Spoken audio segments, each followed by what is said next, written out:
And at the very moment that the United Nations Security Council was meeting to stand up for Ukraine's sovereignty, to stave off invasion, Putin declared his war.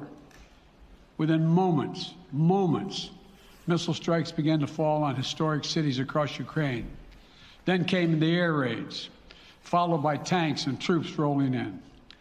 We've been transparent with the world. We've shared declassified evidence about Russia's plans and cyber attacks and false pretexts so that there could be no confusion or cover-up about what Putin was doing.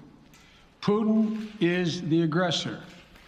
Putin chose this war, and now he and his country will bear the consequences. Today, I'm authorizing additional strong sanctions and new limitations on what can be exported to Russia. This is going to impose severe cost on the Russian economy, both immediately and over time. We have purposely designed these sanctions to maximize the long-term impact on Russia and to minimize the impact on the United States and our allies. I want to be clear, the United States is not doing this alone. For months, we've been building a coalition of partners representing well more than half the global economy. 27 members of the European Union, including France, Germany, Italy, as well as the United Kingdom, Canada, Japan, Australia, New Zealand, and many others, to amplify the joint impact of our response. I just spoke with the G7 leaders this morning, and we're in full and total agreement. We will limit Russia's ability to do business in dollars, euros, pounds, and yen to be part of the global economy. We'll limit their ability to do that. We're going to stunt the ability to finance and grow the Russian military. We're going to impose major, and we're going to impair their ability to compete in high-tech 21st century economy. We've already seen the impact of our actions on Russia's currency and the ruble, which early today hit its weakest level ever in history. The Russia stock market plunged today.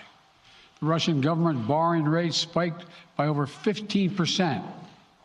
In today's actions, we've now sanctioned Russian banks that together hold around $1 trillion in assets.